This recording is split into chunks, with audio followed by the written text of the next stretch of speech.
এইমাত্র পাওয়া তামিম মুশফিক সহ লঙ্কান প্রিমিয়ার লিগে ৪ বাংলাদেশি। লঙ্কান প্রিমিয়ার লিগের এলপিএল পঞ্চম মৌসুম মাঠে গড়াবে ১ জুলাই থেকে। এই মৌসুমে ৫০০ এর অধিক খেলোয়াড় নাম নিবন্ধন করিয়েছেন। এর মধ্যে বাংলাদেশ থেকে নাম দিয়েছেন ৪ জন। তারা হলেন তামিম ইকবাল, মুশফিকুর রহিম, নাজমুল হোসেন শান্ত এবং তাসকিন আহমেদ।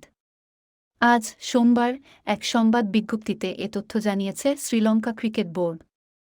শ্রীলঙ্কার এই টি-২০ ফ্র্যাঞ্চাইজি টুর্নামেন্টে গত বছর বাংলাদেশ থেকে খেলেছেন সাকিব আল হাসান, লিটন দাস, তাওহিদ হৃদয় এবং শরীফুল ইসলাম।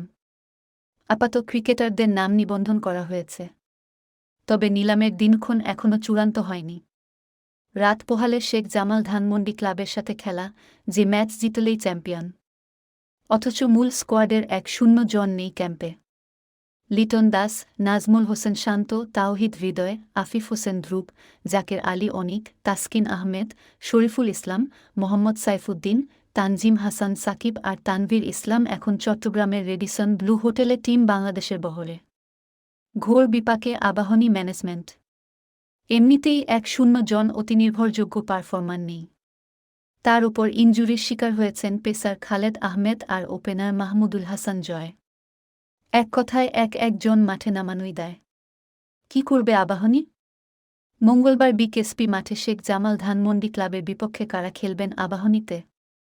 কোচ খালেদ মাহমুদ সুজন আজ সোমবার শেরে বাংলায় বয়সভিত্তিক দলের কিছু ক্রিকেটারকে এনে প্র্যাকটিস করিয়েছেন। তবে একদম ভেতরের খবর, আবাহনীকে একাদশ সাজানোর সুযোগ দিচ্ছে জাতীয় দলের টিম ম্যানেজমেন্ট। নির্ভরযোগ্য সূত্র জানিয়েছে, আবাহনীকে ৩ জন ক্রিকেটার খেলানোর অনুমতি দিয়েছে বিসিবি তথা ক্রিকেট অপারেশনস।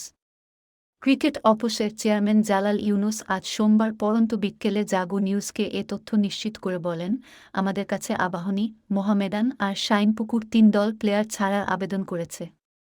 আবাহনী ৩ জন আর মোহামেডান ও শাইনপুকুর ১ জন করে ক্রিকেটার কাল মঙ্গলবার খেলায় অংশগ্রহণের অনুমতি চেয়ে চিঠি দিয়েছে বোর্ডে।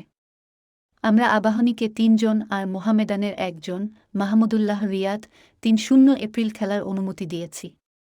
তবে কারা খেলবে সেটা নির্বাচকরা ঠিক করে দেবেন। মোহামেডানের যেহেতু মাহমুদুল্লাহ রিয়াদ ছাড়া আর কেউ জাতীয় দলের বহরে নেই, তাই তিনিই অনুমতি পেয়েছে। মানে মঙ্গলবার বিকেএসপিতে শাইনপুকুরের বিপক্ষে ম্যাচে মোহামেডানের হয়ে খেলবেন রিয়াদ। এদিকে জানা গেছে, আফিফ হোসেন ধ্রুব, জাকের আলী অনিক আর ৪ পেসার তাসকিন, শরীফুল, সাইফুদ্দিন ও তানজিম সাকিবের যে কোনো একজনকে আগামীকাল আবাহনীর হয়ে খেলতে দেখা যাওয়ার সম্ভাবনা বেশি। তবে আবাহনীর পক্ষে কারা খেলবেন তা নিশ্চিত করে জানা যায়নি। শুধু সংখ্যাটা ৩ নিশ্চিত করেছেন ক্রিকেট অপস চেয়ারম্যান।